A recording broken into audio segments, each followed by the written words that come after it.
Hi, Kasturi. How are you? I'm good, Vijit. How are you doing? I'm good too. Thank you so much for taking out time on a Sunday to join this show. My pleasure. My pleasure. I think it's always interesting to talk SaaS, and of course, SDR as a function is very close to my heart. So, anytime. Okay, grateful for all the time and insights that you would be sharing today on the show, which would help our audience get some great insights. So, you have worked with organizations like Whatfix, ChargeBee, and now with Zycus, Akamai, right? You're being an individual contributor, you're being a manager, you're being a leader. So I'm damn sure audience will have a lot to take. In my mind, I thought we'll explore two segments. One is the SDR space as an individual contributor, and on the other side, we'll also cover the leadership side for business development. Absolutely. And there is one question which I ask every guest on this show. That's how we begin this show. It has become a ritual, Okay. right? Okay. And I'll ask the same question to you as well. Did sales happen to you by chance or by choice? I would say a mix of both. Definitely not by choice when it came to education and everything. I finished engineering, joined an automotive company as an R&D engineer, and just sustained 2 months in that role, and then moved to automotive sales. So sales happened there, and then automotive sales, of course, was a very different ball game from what we do today. The transition from a core manufacturing sales to a tech sales was a choice, but sales as a function was by chance. So yeah, I think it's a mix of both. Yeah, you come from mechatronics background, Yeah, I right? come Yeah. from mechatronics. I joined Mahindra Automotive. I was working on the electric vehicles that time as an R&D engineer, and then in 2-3 months through my core role, I think, okay, this is definitely not for me. And I transitioned to a role where we were selling EVs to large organizations for their fleets and even to the parliament. So yeah, that's how the whole pitching and value propositions and negotiations came into my life. And after Okay. that, I think it was a very ardent choice that no matter what, I think this is my calling. And then that became a choice to move from that to tech sales. Got that.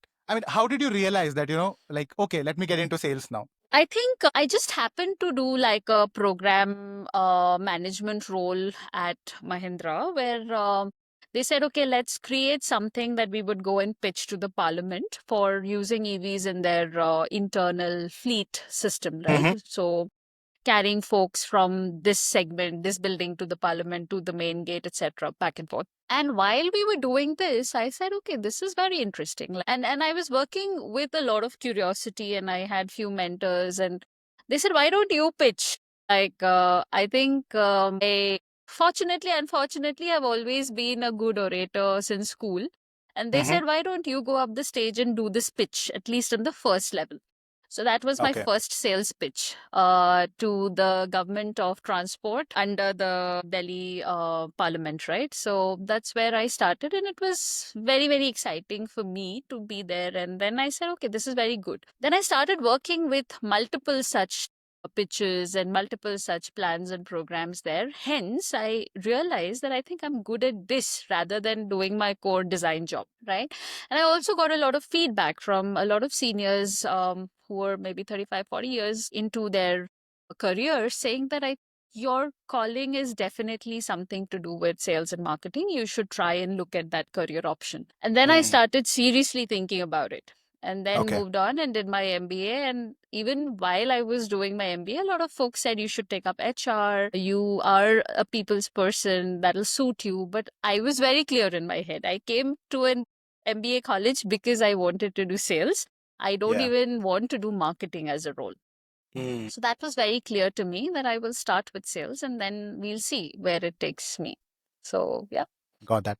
So how did the transition into SaaS sales happen then? Was it after MBA? Yeah, it was after MBA. I was placed with a company from campus called Car Technologies, who is an SAP partner.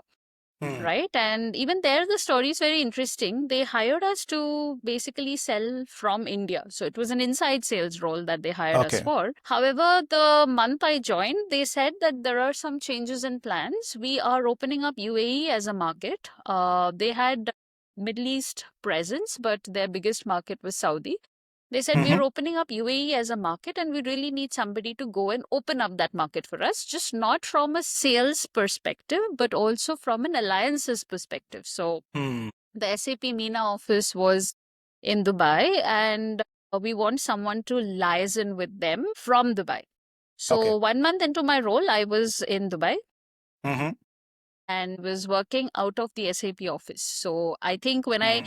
recall my experience of those 2-3 years there, I think it was more of SAP employee than a car employee, because I used to work out of their cafeteria. And then I Yeah. used to work with the account executives there, trying to find out leads, deals that they're working on. Can we be a partner in implementing, or can the licenses be routed through us? So all of that conversations were very new to me. I don't even come Okay. from a computer science background. I didn't know what an ERP meant. Yeah. So I think the learning curve was steep, but I was very fortunate to have two great mentors during that tenure, one at SAP and one at CAR, who I think helped me take the right choices, make the right decisions, learn the right things. And I Mm-hmm. used to shadow my AEs for all meetings that they probably used to go. I used to just like horn them, and they Okay. would be like, "Oh, you reached here as well. How did you know that we were coming for this meeting?" And that time it was all field sales, right? We didn't have Hmm. like a Yeah. huge practice of inside sales, because that was the norm. So Hmm. it was field sales, and I used to just follow them. Like, oh, I know this AE is going to meet this company. I would just land up there somehow and say, no, no, no, I was just passing by. I thought I'll just say hi. I saw your car and all that. So I think I was just trying to figure things out for myself. Very Okay. young into that role, I had a lot of people tell me, a girl of 23, what are you doing in Middle East alone selling Hmm. software field sales? Maybe not a right career choice for you. How did your family even allow you to do it? And a lot of things, right? That got me thinking that, should I pursue this? Should I continue this? Or maybe I should just go back. But I think I enjoyed the role so much. I Mm-hmm. enjoyed the interaction so much. There was so much to learn. I was talking to CHROs, and my first deal was a Success Factors deal. So it was like the first government HCM deal that we did. It was for SAP very big, for me very big. And we were talking to so many senior folks. I was like, every day I'm getting to learn so much, right? Hmm. I would not miss this opportunity no matter what people tell me. Hanged on and stuck on to that role. I think 2 years into the role, I was much more confident. I learned from my mistakes, I learned from people around me. Mm-hmm. And yeah, I think sales as a role has ever since been evolving so much. And even today, we're learning. Like every day, there's a new thing that's coming up. Every day, there's a new change. How Mm-hmm. people buy, how people interact. So yeah, I think it's been quite a journey since then. Great. So, yeah, what I observe is you were curious. You figured out your calling very soon, right? You figured out that, okay, this is where I'll build my career. You started. You took some risks, right? Moved to a different country overall. Did all of that because of your curiosity, learning, and all of that. You started doing well. That's something I understood. Now, after that, I'm sure you would have faced some challenges as well, right? It's not like Of course. all the quarters are great, No, all the never. months are great, right? Yeah. So, okay, you started on a high, Yeah. then the challenges or whatever it came on the way. How did you cope yourself through that? See, I wouldn't say I started on a high as well. I Mm-hmm. started with a lot of uncertainty. I didn't know the product. I didn't know Oh. the market. I didn't know the people that I would be reaching out to or talking to. So every day I was just, should I do this or not? Am I doing the right thing or not? It was just a big question mark for me every day when I started my day for the first 6 months, to be honest, right? So I just knew one thing. I would just go sit at that SAP office, meet these 12, 14 people every day, like no matter when they walk into the offices, and just try and see if I can get something out of them and learn something out of them, right? So that was how I started. First 3-4 months, I literally did that. And it was embarrassing sometimes, because people would look at you and say, why, you don't have an office of your own? Why are you sitting here? It would also be frustrating because people would look down and say, okay, she's too young, not ready for anything like this. Hmm. She doesn't even know the field, doesn't even know the market. How does she think that she will survive, right? And Hmm. it's very cutthroat there as well. So there were days when I would just come back very frustrated and depressed and say, like, I don't know if this is for me. But Hmm. one thing I knew, I don't know, it was like just in my subconscious deep below, that if I continue to do this for a while, I think I can make it. I think I'm learning and it's making me a better professional. Because when I looked at them, I was just sitting quiet in a room and observing when there was a demo happening or an implementation conversation happening. Even with my own colleagues, I think I just had that feeling that I think this might take me somewhere. And that was just by gut, okay? I mean, like, I, in fact, went to one of my mentors and asked him, like, do you think I'm made for sales? Because I get to hear this so much that women might not just be in sales for long because eventually they would get married and they would become a mom, and then this is a very challenging, stressful career option, doesn't work for women, right? So should I even take the plunge, or before it's too late I should just make a career switch? So there were a lot of apprehensions, right? But there were those small wins as well, when you land a meeting out of a cold call. Yeah. And I used to be cold calling even that time. Like, we didn't have SDRs or BDRs. It was like, you do the cold calling, you find the prospect, you go meet them, you close the deal. Only when the proposal is supposed to be submitted, you will have pre-sales and others come into the picture and help you. And you collaborate with SAP because we were a partner. So I think I was cold calling, and then one person picks up and talks to you nicely, gives you like a meeting. I think those small wins are so well crafted for me in my memory that I still remember who I spoke to, what did I speak, and how did I land that meeting. And I think those small wins kept me going. However, yes, there was a time when I was in a very, very difficult time in terms of like, I was in a dilemma where I was deciding. I was getting married. I had to come back to India while I was doing well at Dubai. So I was in a stage where I was like, should I get married now? Should I just wait? Or should I go back, not go back? So it's a lot of decisions, right? And then I just took the plunge saying that, okay, I think I also have a personal life and there are also expectations from everybody, right? So, okay, let's give it a shot. So 3 years in Dubai, I was managing the entire Middle East as a market except Saudi, did a little bit of UK, and then just one day decided to come back without a job in hand, without any role, okay? Okay. I came back, got engaged, and then I was figuring out, like, what do I need to do? What should I do? Right? And that's when I started speaking to a lot of companies here in India, which I hadn't done before. Yeah. That's when I spoke to multiple organizations. SaaS was just slowly creeping into the whole ecosystems, met a lot of founders. I think that whole experience of 2-3 months finding a next role was also very interesting. And that's when Akamai happened. Like, I just happened to speak to a recruiter at Akamai because I knew Akamai from my Manipal days, because they hire software engineers from college. So CS people were always talking very highly about the company. So I said, okay, let's give it a shot. And she said, you will have to sell to US as a market, work night shifts, and are you okay to it? And I think, I don't know why, I just said yes. Okay, I said I'll be open to it because I've heard great things about the company. And Akamai was one of the oldest SaaS solutions providers in the market, right? When SaaS wasn't even like a fancy term, they were actually doing SaaS. It was monthly recurring revenue or annual recurring revenue. All these terms were not very common in the software space. It was either licensing and services. It was on-prem. It was not on the cloud always. So I think I understood the technology, did a little bit of research, and I said, I think this is future. Let's just try and get into it somehow. So I prepared well for the interview, cracked it, landed up in a team which was doing inside sales for US. Again, do you think it was very easy? No. From field sales to selling to Middle East, very different culture, very different people, set of people, then just landing up in India doing night shifts, working through the night and selling to US. I was like, okay, let's see how this goes.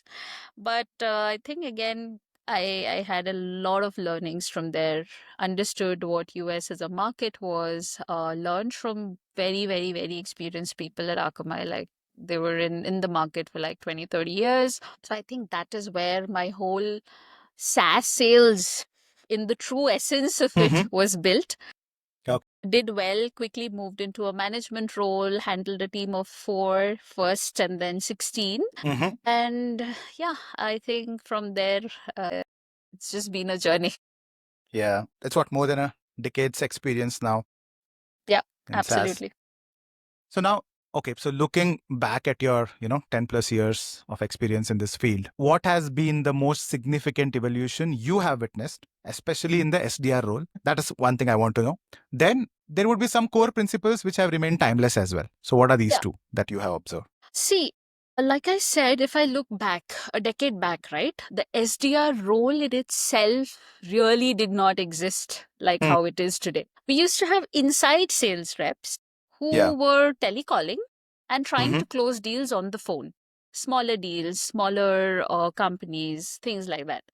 But the whole concept of having an SDR qualify a large deal and pass it on to somebody more experienced on the field or elsewhere to take that conversation ahead, Mm-hmm. I think came in about a decade ago ish, Hmm. right?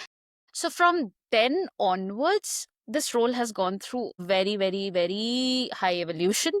It Mm-hmm. used to be like a call script heavy role, right? At that point in Yeah. time, that you were given a script, you had to make so many dials, try Hmm. and get somebody's attention and move on from there or whatever. But today I think it is a lot more data driven, multi-channel driven. You have to Yeah. add value to the conversation. You have to be curious, you have to personalize your communication, you have to know Hmm. your prospects well enough to have a conversation. At Yeah. that point in time, like, we didn't know anyone, we would just dial, right? Yeah. Yeah. And try and get a meeting and then just close the deal, like close smaller deals and just go from there, move on, like just sign that $2,000 contract or $5,000 contract. But today it's become a lot more strategic. The SDRs are really a very, very, very important piece of the whole sales organization and the marketing organization. They sit in Hmm. between the In marketing between. and sales so beautifully that I think today I would not imagine a company running a marketing team and a sales team without an SDR function, Hmm. because that whole transition and making sense of your MQLs, making sense of your intent data, making sure that you're reaching out to the right people with the right messaging Mm-hmm. has become a lot more strategic. So I think from a very mechanical role, it has become more strategic. However, what has made this is, I think previously, a decade back, people would just take it like a process, right? That I have to Yeah. go through Yeah. step one, step two, step three. Today, it is about creativity. Today, it is about how beautifully you can craft that journey, how Hmm. beautifully you can craft that story, and you're able to personalize your communications, but at scale. So I think Yeah. the whole skill set also has changed a lot from what it used to be. Yeah. I think it has happened because of the evolution of buyer's journey as well. I think educating someone on the product no more exists in this space now, because you just Google and you figure out everything. Yeah, There yeah, is yeah. ChatGPT, there is Perplexity. So I think Absolutely. it's more of helping them see what they're not seeing currently, that kind of a role as well. Yeah, Yeah. When you hire SDRs, right? Now that we are yeah, talking about SDRs, yeah, yeah.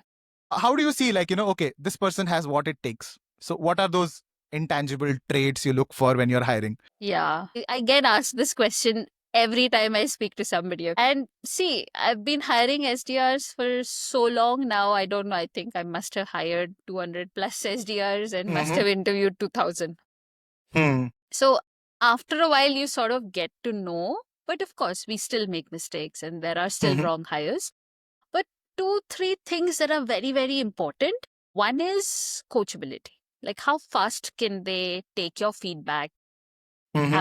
apply it to what they're doing, right? Because the roles keeps evolving. Like, what it was Yeah. 6 months back is not today. AI is changing so many things for us, Yeah. right? So how soon can you unlearn, learn? How flexible are you with the learning? How flexible are you to taking feedback and applying it then and there quickly Mm-hmm. and making those changes? That's very, very important. I think people who can do that have eventually been better at the role. Hmm. The other thing is resilience, right? This Yeah. role is probably one of the most thankless jobs that a sales and marketing function has, because Yeah. when you close a deal, all the accolades, all the awards are given to the account executives, right? Yeah. But it's just that SDR who made that late night call and tried to qualify and got that first meeting. I think the recognition is still not gotten there for an SDR, right? And that's what we're trying to constantly change in this ecosystem, but it's a process. It doesn't happen overnight mindset. So even with that thanklessness, how do you ensure that you're showing up every day, making those 100, 200 dials, writing those 100 emails, personalizing it, getting to know your prospects better, researching about the accounts? And even after like multiple no's and rejections from prospects over a call or an email, and internally also when your account executive comes and tells you like, no, this is not qualified, I can't take it on, even after like all the hard work that you've put in, it takes a lot of resilience to continue to do this role day in and day out, right? Every day showing up with that same set of energy, smiling and dialing. I think the folks who've done well, I have immense respect for them because it's not easy. It's very demotivating sometimes. Some months you're just frustrated because nothing's moving. However, you still have to show up and do your numbers and activities, right? And it's not easy. Like we've all gone through it, and I think it's very, very difficult. So, resilience is something that goes a long way. Even after a tough day, you bounce back, show up, be yourself the next day, and again try and do better than what you've been doing. Very, very important. And if I look at the third thing, no, today, I would not have said this maybe a couple of years back, but I think being resourceful is very important. How will you figure things out? Because the whole landscape is changing so fast. Your prospects are changing, your ICPs are wanting different things, the product is changing, how you talk, what you pitch, your competition is doing something new. So how will you figure out what will work best for you? How will you be given all the answers on a platter? Never. So you will have to be resourceful enough to find the answers. Like what will work for this account? What will I say to this prospect? Is my competition already talking to it? All of that, right? How do I get more information from product or from sales? Or how can I collaborate with somebody internally to ensure that this goes through? I think you just have to be on your toes, be resourceful, be street smart, and just have that hunger to make it work. Only then you will do this month on month. So I think being aggressive, being that person who does not give up is very important. So I think these are the top 3 traits that is a must have. Otherwise, you yourself will get frustrated, demotivated, and fail at a role. And then, I mean, you will not know what to do. So that's my answer then. So, I mean, you spoke about resilience, right? Which is again a soft skill, I would say, right? So how do you weigh technical skills? It can be CRM proficiency, using sales engagement tools. There are a lot nowadays, right? Against these foundational soft skills, maybe resilience, maybe empathy, right? How do you weigh them? I think, see, if you ask me, and there might be so many others who will disagree to this opinion, and it might not be a popular opinion as well, that technical tools, CRM, sales engagement tools, database tools, all of that can be taught to anybody. Like we've all been taught. Did anyone teach you how to use LinkedIn? Did anyone teach you how to use WhatsApp or Facebook, Snapchat, Instagram? No, right? We all learned. Yeah. And similarly, once you are there, if you're taught once, guided for a few weeks, you will learn the tools. That's absolutely not the problem. But if you don't come with the softer skills of communicating well, understanding your prospects, listening to them properly when they're actually saying something, empathy, right, that you mentioned, being empathetic and trying to actually solve a problem rather than just talking about features and just going through your pitch. I think those are things that you cannot teach. It is inherent to a person's personality and individual's nature, right? So if somebody comes in with those skill sets, the AI, the tools, the CRMs, all of that logic can be taught. So I think communication skills, soft skills versus technical skills any day. Yeah. I mean, these days I see a lot of aspiring SDRs running behind tools, but for me, it has always been like, that it's a human being on the other side as well. Yep. Right? People So still it's buy from people, no matter what.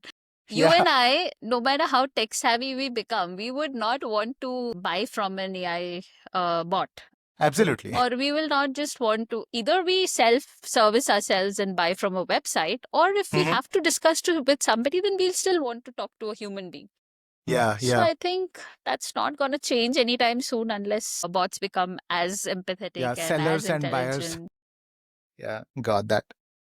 Okay, so now let's say someone wants to become a top performing SDR, right? What would be those 2 or 3 things you feel they should focus in the first 90 days? Like someone has joined, they want to be Yeah. top performing SDRs. What should they focus on in the first 90 days? I think first thing, you have to know your ICP, right? Mm-hmm. You have to understand who I'm selling to and what is my value proposition. You don't have to know the product in and out. You don't have to know the features, but you have Mm-hmm. to know what problem for that person I'm solving. It's the basic. You're solving a problem. If you are not focusing on the problem and giving him a better state of being, why will that person even want to talk to you? Yeah. Right? If I just talk about features and things like that, everybody's doing that. I think that's not going to make the cut. So you have to Yeah. Yeah. understand who I'm talking to and why am I talking to this person and what is the problem that I'm going to solve for him. If you understand this well enough to be confident about, yes, I'm capable of solving this problem for you, I think that's half the job done. Okay. Okay. People spend so much time in learning the product, learning the features. We have these modules, this does that. Like on the first call or on even on a first demo, people sometimes get overwhelmed. Like, okay, this is just too much data, right? I want to understand, if I do business with you, how will I be in a better state of being than I am today? That's it. If you can help me do that, all the next steps, modules, features, implementation, all of that will come. Okay. Right, so that is the basic that you should understand who you're selling to, master your ICP, and understand your value proposition very well. That's number one. The second thing, I think you have to build a routine. I see a lot of folks that we hire, even at Zycus, we hire a lot of people from colleges like freshers or MBA grads. First 2-3 weeks, they are struggling to even figure out how I manage my time to do all of this.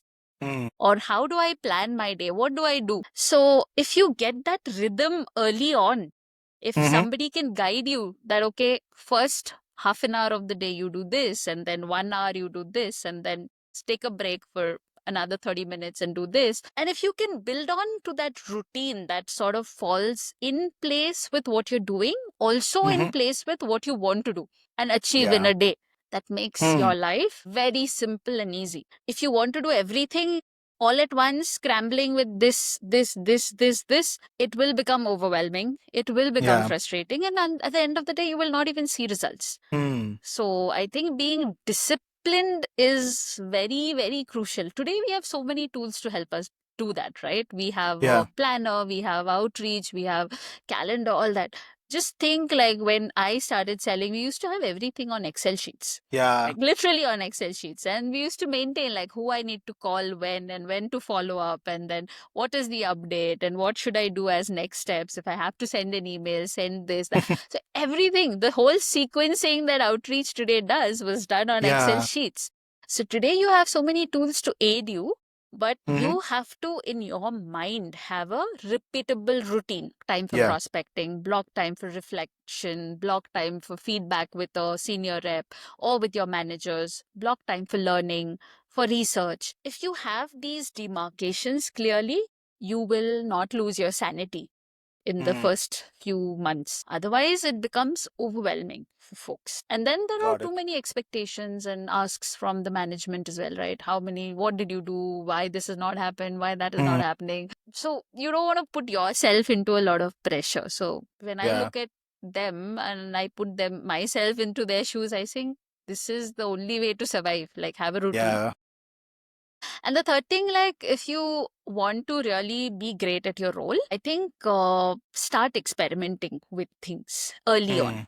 Start testing your messaging, start being creative. So every organization will tell you that this is how we do it. Yeah. There is a process, but even within that process, you have to add your own individuality. Even you will have to add your own touch and your creativity, and you come with a certain set of conviction, right? So Mhm. start doing that early on. Otherwise, you will just be brainwashed and attuned Yeah. to that process. You will Hmm. lose your creativity sometimes. Don't let that happen. Start testing and being creative early on. It's okay not to be perfect. Trust me. Hmm. But to know what works for you is very important early on. Get feedbacks from your managers, get feedbacks from other senior reps, Mhm. from your A's, fine tune it, go back, but try. Try experimenting, try something new, do something that others are not doing and see if it's Yeah. working for you. Otherwise, how will you build your individuality? Like, Hmm. you just don't want to be another SDR in the team. You want Absolutely. people to know you by your name, know you for something. I tell my team that, like, build your own personal brand. You have to be Hmm. known for something. No, otherwise, you just lost in so many SDRs and BDRs that we have today in the SaaS space. So I think these things, if you start doing early on, it's just going to make your journey a little better, smoother. Hmm. Yeah, I think that I was about to ask you about the daily habits. You covered that. So that's very important, right? You sticking to a Absolutely. routine, right? Because it's repetitive. That's it. Once you learn all the basics, it's Yeah. repetitive. Yeah. Yeah. I think So you do from it the, early on, it makes it easier. And then yeah. it becomes like muscle memory. Hmm. Yeah. Making it a muscle memory is very important, I feel. True. Right? True. I told somebody last Friday that, listen, you have to master your pitch in a way that even if I wake you up in your sleep and say, please pitch, you will know what to pitch, right? So Yeah. practice as much. Right. And I think from the buyer's persona side, right, when they're planning that, I think these it's still very simple, right? Those simple questions, those why questions, like why they should listen to me, why they should Absolutely. care, right? Yeah. Why they should Yeah. change something. Of So, course. and Just yeah, imagine you are sitting out of India calling to somebody in the US. He does not know you, hasn't hmm, seen you, does not know if you're a real person also or not. But we expect them to spend 10 minutes with us on a call. So make that 10 minutes worth his time, yeah, right? So if you're making that 10 minutes or even 2 minutes worth that hmm, person's time, I think you then can demand for or ask for another 10 minutes. But if that yeah, first 2 minutes is not worth my time, then it's just a hmm, waste of my time, right? And why should you? absolutely. So I think you just have to be a little more sensitive and take it that way. If you prep well, go with a right intention, know your things, trying to make an impact, giving them some value, it's easy. Got it. So now again, right, we are talking about the work of an SDR. So now with the AI evolution happening, there is a lot happening around. I see some 100 odd tools which an SDR can use. Every day we have one new tool. So how do you think SDRs can optimize on this so that, let them not be lost in this game. Yeah. Let them not be overflowed with a lot of information, a lot of AI tools. But how do you think they can use AI for their benefit so that they can optimize better on their day-to-day work? Yeah. See, it's also got to do with how the teams are set in a process, right? So, two things. One, there's so much AI everywhere that you sort of sometimes get into this FOMO of, am I missing out of something? Am I Yeah. not doing something that somebody else is doing? But you have to understand that let AI do all the redundant work. Use it for your research, use it for crafting emails, use it for finding data, all of that. That used to Mhm. take a huge chunk of time. Today, AI can do all of that, the busy work, right? Hmm. What you have to now do with the additional time in your hand is make sense of all the data that AI brings to you Yeah. and be strategic, use your intelligence and emotional quotient to Mhm. personalize your conversations, I think. So, yes, you have to also learn some AI skills, which is prompt writing. How do I make AI work for me the right way, right? Hmm. So, your prompts are very important for you to get the right outputs. So, Yeah. I think you should learn that. And then you should again have like a routine. Okay, I will use AI for this. Maybe Monday I spend some time in researching about all the accounts that I will work on this week. Mhm. Again, I spend some more time with AI to get an email done or understand what the pain points in the industry is, what are the pain points my ICP is going through. Mhm. And then that's it. I will not go back to AI for everything. I will also use my intelligence and I Yeah. will also use my human empathy and EQ to craft my conversations, to personalize my emails. I don't want my Hmm. emails to sound like a robot or Yeah. sound Yeah. like an AI, right? I want to sound it like me.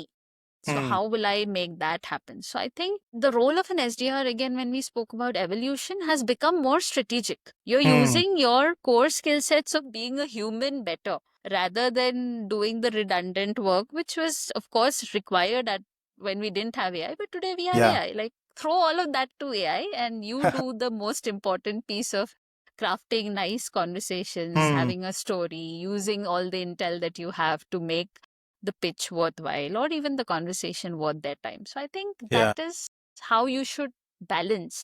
You will have Hmm. to. We're all learning today how to balance with AI, without AI. Hmm. And I think AI is a very wonderful addition to a role like ours, Yeah. because we had a lot of these research, redundant data work, Hmm. all of that, right? So I think that's freed up a lot of time for us where we can Yeah. really think. We really think what and how we can do more creative ways of Hmm. prospecting and cutting through the noise. Everybody is maybe as a prospect, like just go to the buyer side. I get Yeah. so many calls in a day, cold calls, right? Some stand out, some don't. Hmm. So it's also like very noisy for me, because Hmm. every other pitch sounds the same because everyone is using the same AI. So how do I Yeah. cut through that noise and make mine stand out? Hmm. So I think, yeah, that's how we're learning to balance it out. That is what every SDR also Yeah. has to know. I was reading a newsletter today morning about a research article that happened in a university that AI is only making you dumber. So, because what they concluded was you think and use AI, don't make AI Yeah, think on your behalf. exactly. So, you're Exactly. not using your brain, right? True, true. That's what has happened today. Right. But yeah, I mean, you have to consciously make that shift. Like, I don't Yeah. want AI to make me busier because I'm Yeah. just writing prompts for everything. I Hmm. want AI to make me smarter. So Yeah. how can I use it to do that? So yeah, I think Right. that's So, okay, I have one last question in the SDR space, sure. right? From the hiring perspective, what are some of the immediate red flags during the hiring process, which kind of, gives you a signal that, this candidate might not be a good fit? One thing that I see, and it's basic, okay, interview Mhm. 101, but I still see a lot of people missing out on is not knowing who I'm interviewing with, like the company that I'm interviewing with. What is the role? Not having enough questions during the interview. Like, come on, you're getting to talk to a senior leader or your hiring Hmm. manager for that matter. You can, like, I used to ask like 6, 7 questions through in the beginning of the interview and throughout, right? Mhm. I still remember, and I usually start my interviews. Like, I don't know about others, but I personally start with my interviews asking, like, I hope the HR is clarified about the role. But even then, if you have any questions about the company, the role, the management or culture or anything, let's start there, right? I give them an opportunity, but most people say, no, I don't have any questions. Yeah. Right? So, means what? You're not curious, you've not done your Hmm. research enough, or you're not serious about this role. You're just taking it like any other interview. Right? So, Hmm. that for me is a big red flag. The other thing is vague articulation. Like, Hmm. people will say, yeah, I've done this, I've been an SDR, I've been a BDR, or I've done this and that. But you're not clear that Hmm. I did this, I achieved this, I failed with this, I don't have. And most folks don't have clear numbers to cite, Hmm. clear examples to say. Say they've said, yeah, I achieved 120% of my quota. Okay. So can you give me one instance of a customer that you cold called and had a great conversation, did a discovery, and then that moved on to become like your deal? Hmm. Then they will slumber, right? Yeah. And they will be like, yeah, there was this one client, I can't give out the name. Okay, don't give out the name, but you definitely should know how big were they, what industry, what was the revenue, who you spoke to. And Yeah. when somebody knows these things, you just see it on their face. They will have the stats, right? Like, this was a 10 billion company. I spoke Mhm. to the CTO. They had challenges with this. This is what we sold because I know what you were selling prior to this interview. Mhm. Right? So things like that. Vague articulation just shows mediocre results or confusion that you've probably not done enough to create an impact. or you're not Hmm. able to quantify, means you're not in control of your book of business. The SDR territory, the number of accounts that you handle, or the segment that you handle is like your book of business. Hmm. Own it. Own it like a CEO. This is my book. I have to make it profitable no matter what. Hmm. How do I make it profitable? I have to know everything about this territory, right? Yeah. So I think these are some things which people miss out on, and those are red flags for me personally, because Hmm. I would definitely love to have somebody who is in control of whatever he or she has done Mm-hmm. and knows things that he or she has done. So that's second. And the third thing, and this is just recency factor, okay, maybe I'm missing out on something, but I've just done a few interviews in the recent past, and one thing that stood out very strongly for me, I asked people like, okay, why are you moving? Why are you shifting roles? Or why are you Mm-hmm. looking for a new role? The immediate answer is no, the culture was bad, the manager was bad, Yeah. the team was bad, too many changes happened, the pitch was not clear, the product was not something to blame Hmm. somebody else. But you Yeah. never ever say that maybe that industry was not right for me, maybe I was not trained well, maybe I Mm-hmm. didn't do enough, or I am not comfortable with my current management. I Hmm. expect this. Not put it on yourself and pick something up. You're just trying to put the blame on somebody else, right? Yeah. Yeah. That attitude is really a big red flag for me. So, Right. yeah, I mean, this is just out of these few recent interviews that I've taken. Yeah. I mean, if we observe, these are simple things, right? I think which can be worked upon by any candidate, Absolutely. right? Yeah. Yes, yes. Yeah. Knowing If you whom am really I want talking to to? change and if you really Yeah. want to do it, you could.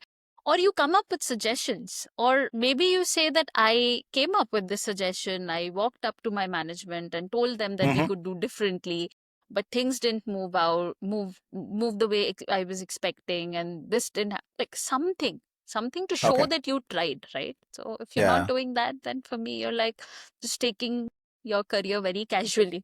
Right. One straightforward question here. Are you open to hire non-sales background candidates as an SDR? Absolutely. In my past careers, past stints, I've hired folks from hospitality. I've hired folks from travel industry.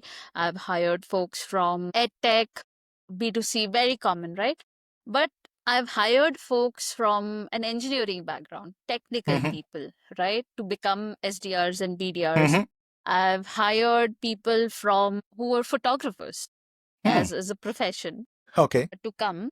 So like creative arts and science students and dancers. I've hired a lot of these people in the past, and I think most of them worked out to be really good. Mm-hmm. Of course, there were one or two who didn't make it, but yeah, I think I've seen most of them grow and learn. Yeah, they're absolutely brilliant in what they do today. See, so it's not about what background I come from. Again, we come back to that whole individual principle thing, right? What values I come in with, how much hard work I'm willing to put, Yeah. what am I doing to learn and execute, and how creative I'm being. So, all of that, like, I just have to have the intention. Yeah. Intention matters the most. Very, very important. Very, very important. And I was talking to someone else yesterday. They were saying, do something different. Show me that you are capable of doing this. Somehow, like do Absolutely. something Yeah. and show me. Somehow. Huh. So at least I'll give you a chance. Okay, let's talk.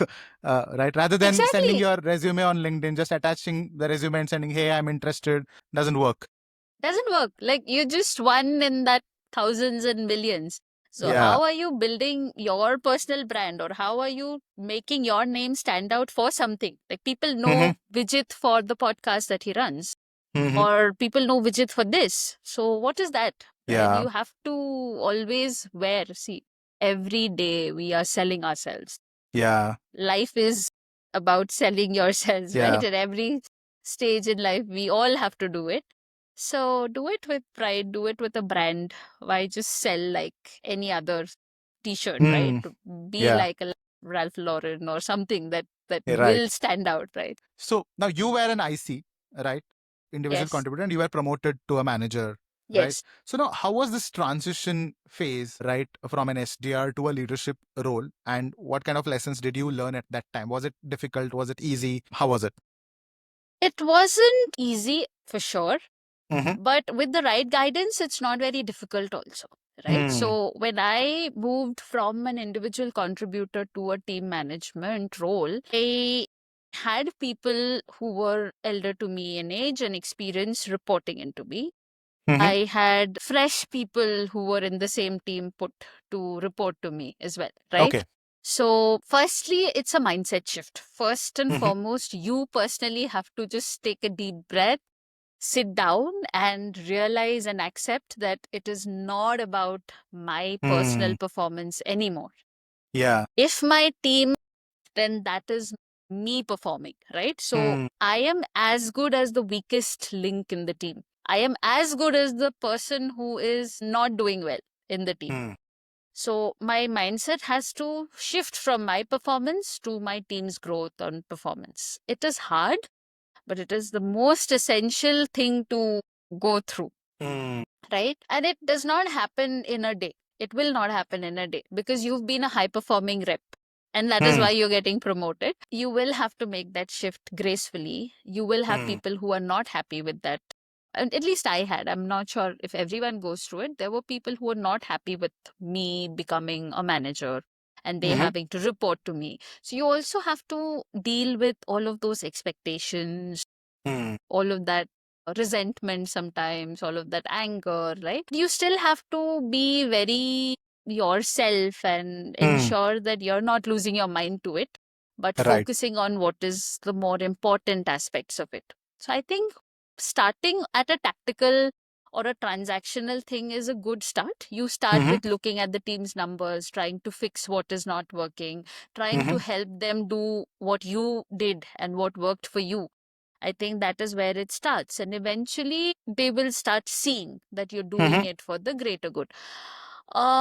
But yeah, I think the most important thing is for you personally to go from that mindset of being my performance to my team's performance. I think that Got it. if you could manage, the Yeah. rest is just a learning curve. Even today, I'm learning to be a better manager, better leader. Every day I get to learn something new. I do something wrong. There's a feedback.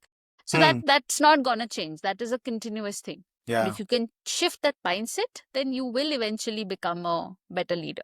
Yeah. I think that's a very important thing you said, the mindset shift, right? Because what I have seen in the past is a lot of high performers, they become managers, and high performers are usually aggressive, right? So they are, Yeah, by yeah, default, they expect the same thing from their team, which doesn't happen, true. and they Doesn't get happen. pissed off on the team. So I think that mindset shift is first thing you have to do, and then First thing. other things will And then fall in if you place. can do that successfully, then the other things will get sorted. That's the most important thing. And you have to understand that my performance is that weakest person in the team. Yeah. Yeah. So is as good. So you work towards helping everyone and you cannot just expect everybody to be like you. Every person in the team will be so different. So you have to deal with somebody with like a coaching mentality. You will have to deal with somebody with a strict mentality, like you have to really push them hard. With someone, you might have to actually build that routine for them and say, step one, step two, you just follow this, don't use your brain for some days, Yeah. right? Yeah. So every person is different. So you will have to see through those differences. But I think first thing you have to move from me to us. Us. Yeah. Yeah. Got it.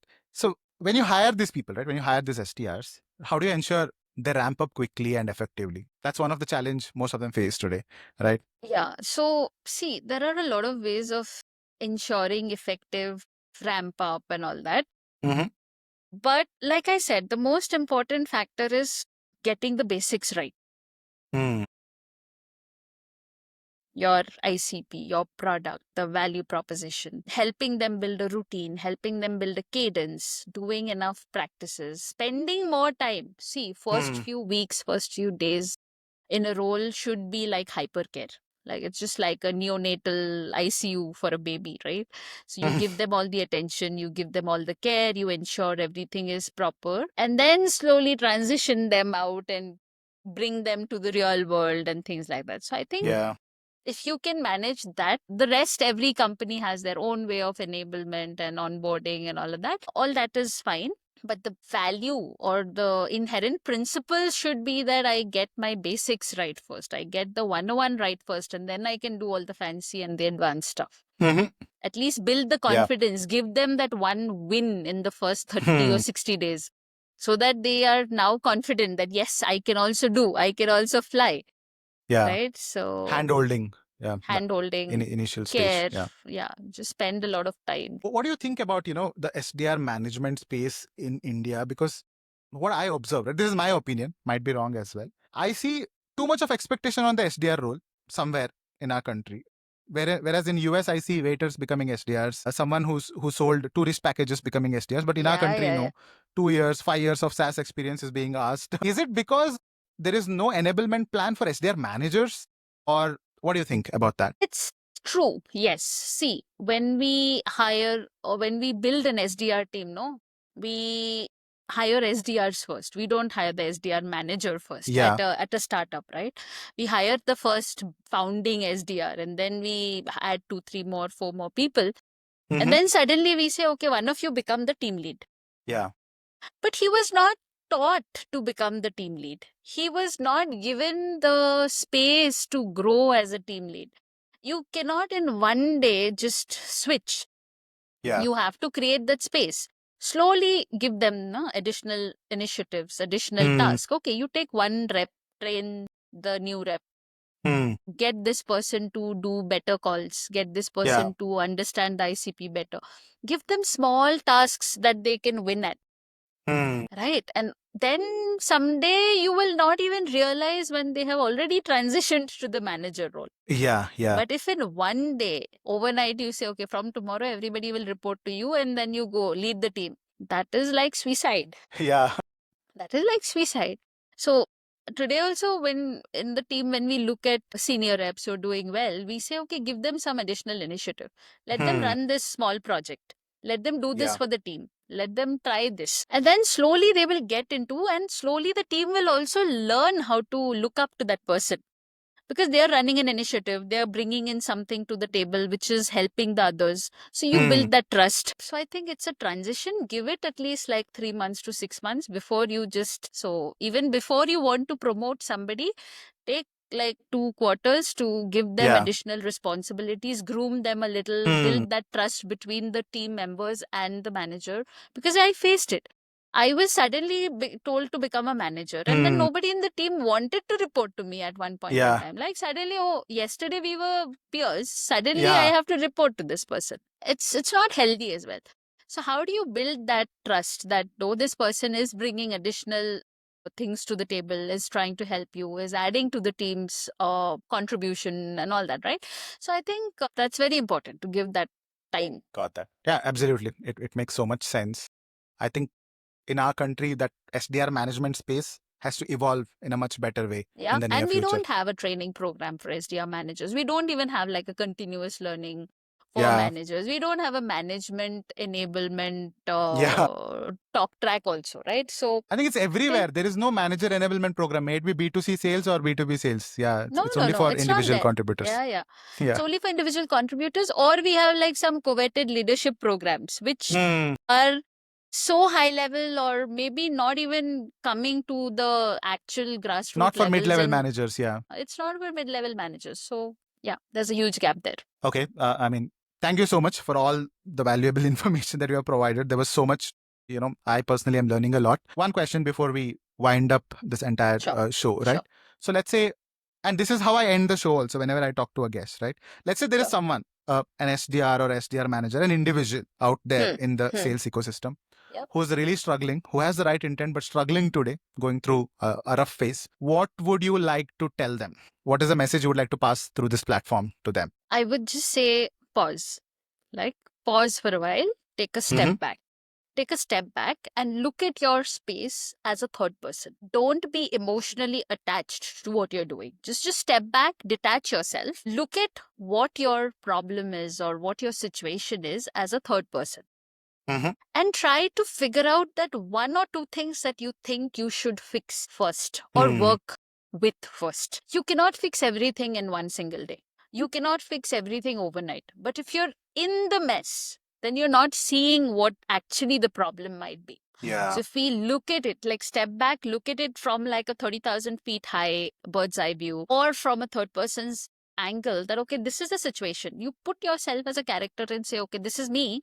and this is my situation, or this is person A and this is the situation, and this is what person A is doing right, and this is what Mhm. person A is probably not doing right, then try and see what is the most important thing in the probably not doing right, or why it is not working. Just maybe draw a visual map of your situation. Got it. And then also, if you think you're not being able to figure out, find a mentor. I think I was very fortunate in my career. I found 3 or 4 amazing mentors early on in my career, and I still go to them for help. And I ask them, like, somewhere when I'm stuck. I think having a mentor in the industry, having a mentor in your space is absolutely non negotiable if you ask me for a career standpoint. Find that mentor. It could be anyone. It could be your mother, father, brother. It could be somebody you've met at a customer's place, somebody you know from another organization, your senior in college, somebody who understands your space and understands you. Got it. Just talking to somebody and clearing your mind, who will just listen and give you a nudge to find the problems. They will not solve it for you. What Yeah. I've seen usually great coaches and mentors do is they will give you the pathway, the guideline, and they will Yeah. ask you those questions which will get you thinking in the right path. So if you can find someone like that, I think half your problems will be solved. But if you don't have anyone like that, just take a step back, look at your problem as a third person, and just draw a visual map and pick one thing that you want to work on, or pick one thing that you want to solve, and then go from there step by step. Yeah, yeah. Makes sense. I mean, taking a step back and having a bird's eye view or a third party view, right, of the situation, I think that can definitely help. Mentorship, yeah, I mean, I personally believe in it. I have also had great mentors throughout my career who have helped me in reaching where I am today. Yeah, that makes sense. Absolutely.